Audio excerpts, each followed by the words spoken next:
പാർവതി ദേവിയുടെ നക്ഷത്രമാണ് മകയിരം നക്ഷത്രം. വളരെയധികം ഈശ്വരാധീനമുള്ള നക്ഷത്രമാണ് കേട്ടോ മകയിരം നക്ഷത്രം. ഈ നക്ഷത്രത്തിൽ ജനിച്ച സ്ത്രീയോ പുരുഷനോ ആയിട്ടുള്ള ഭാഗ്യവാനോ ഭാഗ്യവതിയോ ഈ വീഡിയോ കാണുന്നുണ്ടെങ്കിൽ നിങ്ങൾക്ക് ഉപകാരപ്രദമാകുന്ന ഒരുപാട് കാര്യങ്ങൾ ഇതിൽ പറയുന്നുണ്ട്. അത് നിങ്ങൾക്ക് സഹായകരമാകുമെന്നതിൽ യാതൊരു സംശയവും വേണ്ട. അപ്പോൾ വീഡിയോ പൂർണ്ണമായും കാണുക. സ്വഭാവ സവിശേഷതകളിലേക്ക് കടക്കാമല്ലേ? മകയിരം നക്ഷത്രക്കാരെ കുറിച്ച് ആദ്യം പറയുവാനുള്ള കാര്യം, ഗവേഷകരാണിവർ എന്ന് പറഞ്ഞാലോ. പുതിയ പുതിയ കാര്യങ്ങൾ അറിയുക, അറിവ് നേടുക തുടങ്ങിയ കാര്യങ്ങൾ ജീവിത ലക്ഷ്യമാക്കി എടുത്തിട്ടുള്ളവരാണിവർ. ഒരു വശത്ത് കുറേ പൊന്നും പണവും കൊണ്ട് വെക്കണു, അടുത്ത വശത്ത് കുറേ അറിവ് കൊണ്ട് വെച്ചിട്ട് അറിവ് വേണോ പൊന്നും പണവും വേണം എന്ന് ചോദിച്ചാൽ മകയിരം നക്ഷത്രക്കാർ പറയുക എനിക്ക് അറിവ് മതിയെന്നാണ്. അതായത് അത്രമേൽ അറിവ് നേടുക എന്നത് ജീവിത ലക്ഷ്യമാക്കിയിട്ടുള്ള ഇവർ സൂക്ഷ്മ ബുദ്ധിയുള്ളവരാണ്. അതായത് കൂടെ നിൽക്കുന്നവർ പറയുന്ന ഏത് കാര്യവും പൂർണ്ണമായും വിശ്വസിക്കുന്നതായി നടിച്ചാലും 1% സംശയം ഇവരുടെ ഉള്ളിലുണ്ടാകും. പക്ഷെ പുറമേ അത് നടിക്കില്ല. ഇനി മറ്റൊരു കാര്യം പറയുവാനാണെങ്കിൽ ഇവർക്ക് മുൻകോപം തീരെ കുറവായിരിക്കും. പക്ഷേ ദേഷ്യപ്പെടുകയാണെങ്കിലോ ശിവതാണ്ഡവം നടക്കും. പക്ഷേ വളരെ സഭ്യമായ പെരുമാറ്റമാണ് കൂടുതൽ സമയവും കാണാൻ സാധിക്കുക.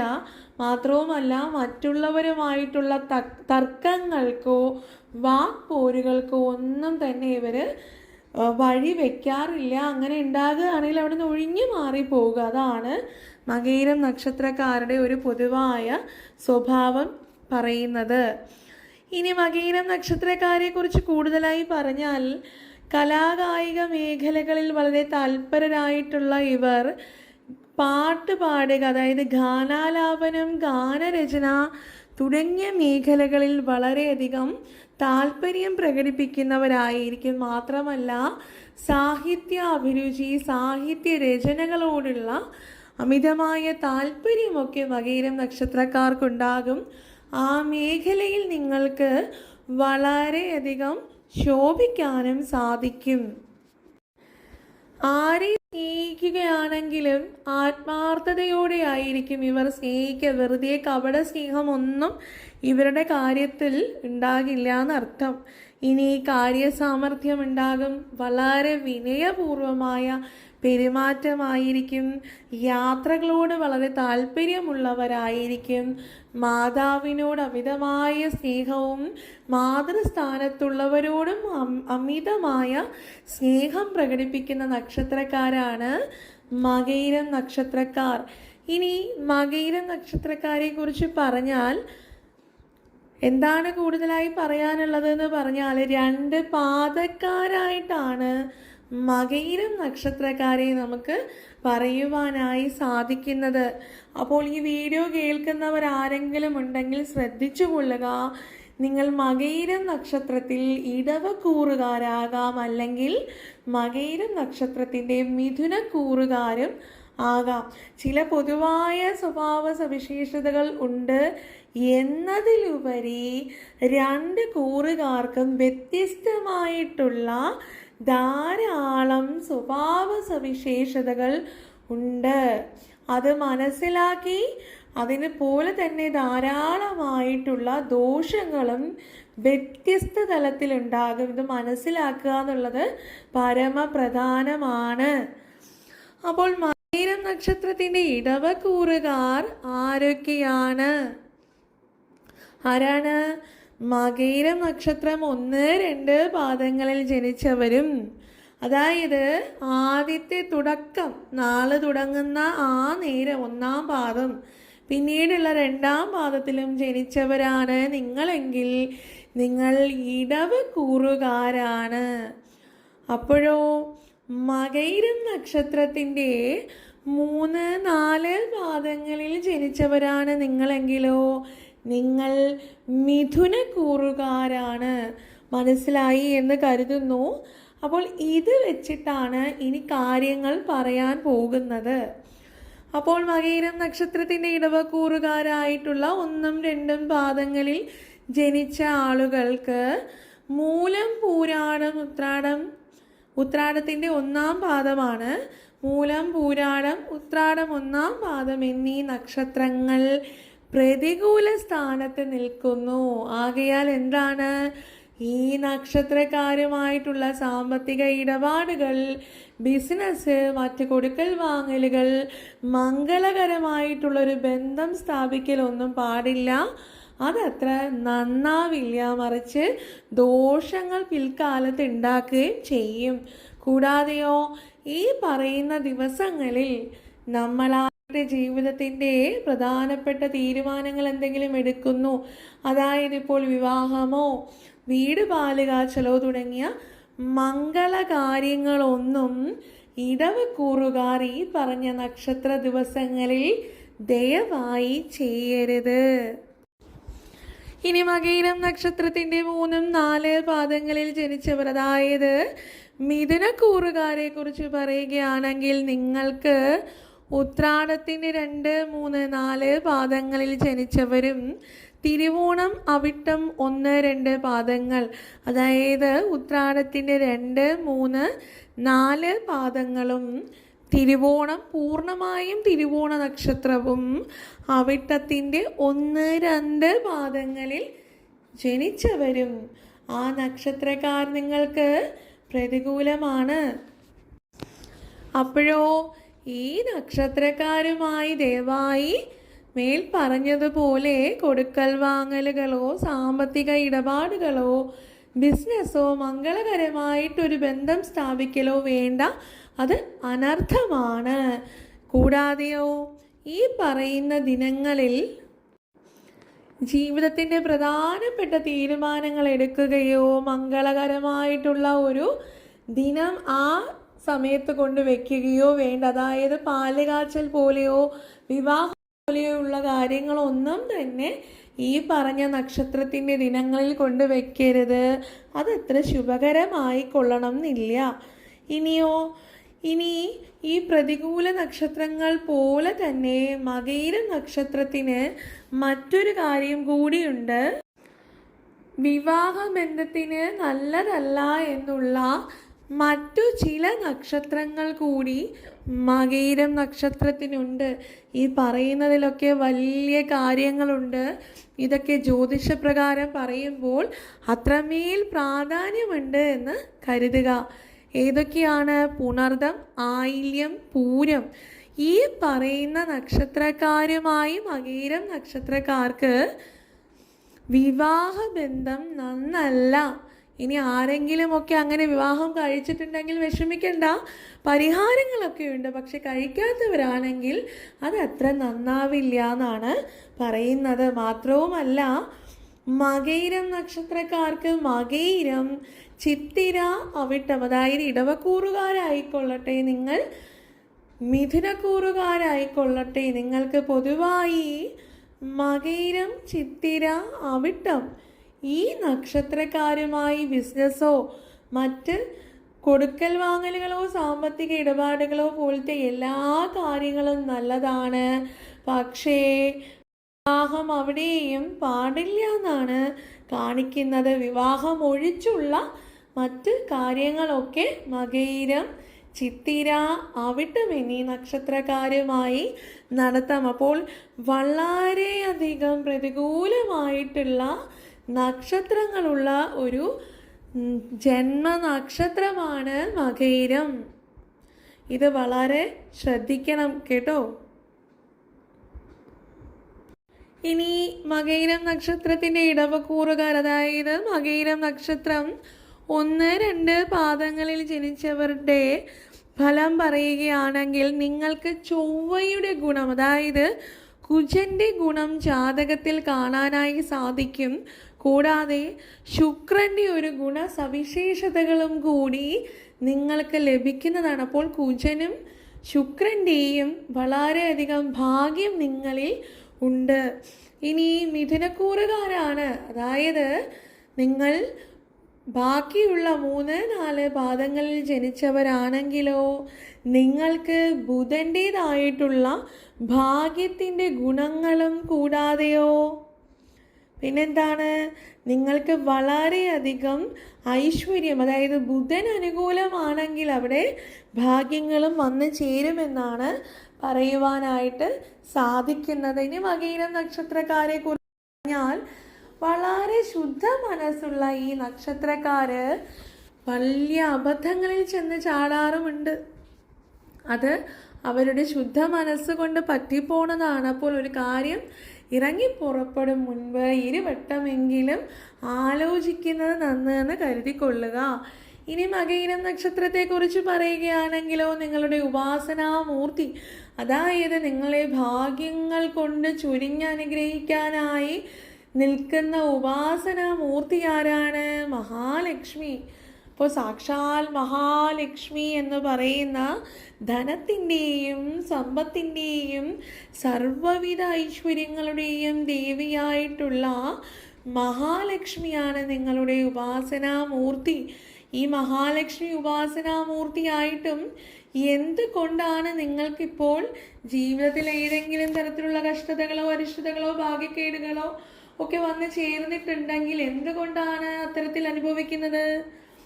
ഉപാസനാമൂർത്തിയെ വേണ്ടത്ര പരിഗണിക്കണില്ല, ഗൗനിക്കണില്ല. അതുകൊണ്ടാണ് ഇപ്പോൾ ചില ഭാഗ്യക്കേടുകളൊക്കെ അനുഭവിക്കേണ്ടതായിട്ട് വരുന്നത്. ഇതിന് പരിഹാരം എന്താണ്? ഇനി മുതലെങ്കിലും ഉപാസനാമൂർത്തിയെ മുറുകെ വിളിക്കുക, അല്ലേ? ഈ പ്രപഞ്ചത്തിലെ സർവ്വവിധ ഐശ്വര്യങ്ങളുടെയും ധനസമ്പത്തിൻ്റെയും ദേവിയാണ് സാക്ഷാൽ മഹാലക്ഷ്മി. മഹാലക്ഷ്മി വാഴാത്തിടത്ത് എങ്ങനെ ഐശ്വര്യം ഉണ്ടാകും? അപ്പോൾ മഹാലക്ഷ്മിയെ മനസ്സുരുക്കി പ്രാർത്ഥിച്ച്, അമ്മേ ദേവി, എനിക്ക് സർവ്വവിധ ഐശ്വര്യങ്ങളും ധനവും സമ്പത്തും അഭിവൃദ്ധിയും തന്ന്, അല്ലേ, മനസ്സുഖവും ഒക്കെ തന്ന് അനുഗ്രഹിക്കണമേ എന്ന് വിളിച്ച് ഇനി മുതൽ മഹാലക്ഷ്മിയെ പ്രാർത്ഥിക്കുക. നിങ്ങളുടെ ഉപാസനാമൂർത്തിയെ വിട്ടിട്ട് വേറെ ഏത് ദേവന്മാരെ പ്രാർത്ഥിച്ചിട്ടും കാര്യമില്ല. ഫലസിദ്ധിക്ക് വേണമെങ്കിൽ എന്താണ്? ഉപാസനാമൂർത്തിയെ മനസ്സുരുക്കി അങ്ങ് പ്രാർത്ഥിക്കുക തന്നെയാണ് വേണ്ടത്. അപ്പോൾ ഇനി മുതൽ മകയിരം നക്ഷത്രത്തിൽ ജനിച്ച ഇടവക്കൂറുകാരാണെങ്കിലും മിഥുനക്കൂറുകാരാണെങ്കിലും നിങ്ങൾ മഹാലക്ഷ്മിയെ മനസ്സുരുക്കി പ്രാർത്ഥിക്കുക. മകയിരം നക്ഷത്രക്കാർക്ക് ഇത് മാത്രവുമല്ല, ചില ഭാഗ്യക്കേടുകളൊക്കെ അനുഭവിക്കേണ്ടതായി വരും. ജീവിതത്തിൻ്റെ പല ഘട്ടങ്ങളിലും ചില ദോഷങ്ങളും ഭാഗ്യക്കേടുകളും ഒക്കെ അനുഭവിക്കേണ്ടതായിട്ട് വരുന്നതിന് ഈ ഉപാസനാമൂർത്തിയെ പ്രാർത്ഥിക്കാത്തത് കൂടാതെ മറ്റു ചില കാരണങ്ങൾ കൂടിയുണ്ട്. ഇതാണ് പരമപ്രധാനമായിട്ട് നിങ്ങൾ ശ്രദ്ധിക്കേണ്ട കാര്യങ്ങൾ. ദയവായി പറയുന്ന കാര്യങ്ങൾ ഗൗരവത്തോടെ തന്നെ കണക്കാക്കുക, മനസ്സിലാക്കുക. ഈ നക്ഷത്രത്തിന് ചില ദശാവതാര കാലങ്ങളുണ്ട്. അതനുസരിച്ചിട്ട് നമ്മൾക്ക് ആ കാലത്തിൽ ചില ഭാഗ്യക്കേടുകൾ അനുഭവിക്കേണ്ടതായി വന്നേക്കാം. പക്ഷേ വിഷമിക്കേണ്ട, എന്താണ്? പരിഹാരമുണ്ട്. ഏതൊരു ദശാവതാര കാലമാണെങ്കിലും ജാതകത്തിൽ പറയുന്ന എത്ര കൊടിയ ദോഷങ്ങളോ ആയിക്കൊള്ളട്ടെ, അതിനൊക്കെയും ജ്യോതിശാസ്ത്രത്തിൽ പരിഹാരവും പറഞ്ഞിട്ടുണ്ട്. അതുകൊണ്ട് നമ്മൾ കേട്ടിട്ടില്ലേ, ഒരു ശാപമുണ്ടെങ്കിൽ ആ ശാപമോക്ഷം കിട്ടാനുള്ള വഴിയും ആ ശാപം കൊടുത്തവർ തന്നെ പറയുന്നത്. അപ്പോൾ അത്തരത്തിൽ നമ്മൾക്കും ഈ പറയുന്ന ദോഷങ്ങളൊക്കെ മാറുവാനുള്ള പരിഹാരങ്ങൾ ഉണ്ട്. അത് മനസ്സിലാക്കി പ്രവർത്തിച്ചാൽ മാത്രം മതി. മനക്ലേശമേതുമേ വേണ്ട. ഇപ്പോൾ മകയിരം നക്ഷത്രത്തിന് പൊതുവായിട്ട് കാണുന്ന ദശാപകാരങ്ങൾ എന്ന് പറയുന്നത് വ്യാഴം, ബുധൻ, ശുക്രൻ എന്നിവയാണ്. ഏതാണ്? വ്യാഴം, ബുധൻ, ശുക്രൻ. ഇനിയോ മകയിരം നക്ഷത്രത്തിൻ്റെ ആദ്യ പാദം, അതായത് 1-2 പാദങ്ങളിൽ ജനിച്ച ഇടവക്കൂറുകാർക്ക് ഇത് കൂടാതെ ശുക്രൻ, അതായത് ശുക്രന് ശാന്തി വരുത്തുന്ന പൂജകളും പരിഹാരങ്ങളും കൂടി ചെയ്യേണ്ടതായിട്ടുണ്ട്. മാത്രവുമല്ല ബാക്കിയുള്ള മിഥുനക്കൂറുകാർക്കാണെങ്കിൽ ബുധൻ്റെതായിട്ടുള്ള ബുധനെ പ്രീതിപ്പെടുത്തുവാൻ പരിഹാരങ്ങൾ ചെയ്യണം. കാരണം എന്താണ്? നേരത്തെ പറഞ്ഞു, ഇടവക്കൂറുകാർക്ക് ചൊവ്വയും ശുക്രനും അനുകൂലമാകയാൽ ശുക്രനെ പ്രീതിപ്പെടുത്തിയാൽ ഭാഗ്യങ്ങൾ തടസ്സമില്ലാതെ അനുഭവപ്പെടും. അതുപോലെ ബുധൻ, അതായത് മിഥുനക്കൂറുകാർക്ക് ബുധൻ അനുകൂല സ്ഥാനത്ത് നിൽക്കയാൽ ബുധനെ പ്രീതിപ്പെടുത്തിയാൽ തടസ്സങ്ങൾ ഏതുമില്ലാതെ ഭാഗ്യം എത്തിച്ചേരും. അതുപോലെ തന്നെ ചില സമയങ്ങളിൽ ശുക്രനും ബുധനും എന്ത് ചെയ്യും? ദശാവതാരകാലമായി നിൽക്കാറുമുണ്ട്. പരിഹാരമുണ്ട്.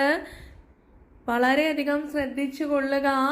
ബുധനാണ് നിങ്ങളുടെ ദശാവതാരകാലമെങ്കിൽ നിങ്ങൾ ഭഗവാൻ ശ്രീകൃഷ്ണനെ ഭജിക്കണം. അതുപോലെ തന്നെ എന്താണ്? ഭഗവാനുള്ള ക്ഷേത്രങ്ങളിൽ, ശ്രീകൃഷ്ണന്റെ ക്ഷേത്രങ്ങൾ വീടിനടുത്തുണ്ട് എന്നുണ്ടെങ്കിൽ അവിടെ പോയി മനസ്സുരുകി ഭഗവാനെ പ്രാർത്ഥിക്കുക. മാത്രവുമല്ല പച്ച നിറമുള്ള വസ്ത്രങ്ങൾ അണിയുന്നതും ശുഭകരമായിരിക്കും. അപ്പോൾ ബുധൻ ദശാവതാരകാലമായി നിൽക്കുന്ന സമയങ്ങളിൽ വളരെ പ്രധാനപ്പെട്ട കാര്യങ്ങൾക്കായി ഇറങ്ങിത്തിരിക്കുമ്പോൾ പച്ച നിറത്തിലുള്ള വസ്ത്രം ധരിച്ചു കഴിഞ്ഞാൽ അത് ശുഭകരമായിരിക്കും. ഇത് വെറുതെ പറയുന്നതല്ല, ഒന്ന് നടത്തി നോക്കിക്കോളൂ. ഫലസിദ്ധി കണ്ട് നിങ്ങൾ തന്നെ ഞെട്ടിപ്പോകും. ഇനി വ്യാഴമാണ് നിങ്ങളുടെ ദശാപകാരകാലമെങ്കിൽ നിങ്ങൾ പ്രാർത്ഥിക്കേണ്ടുന്ന ദൈവം സാക്ഷാൽ മഹാവിഷ്ണുവാണ്.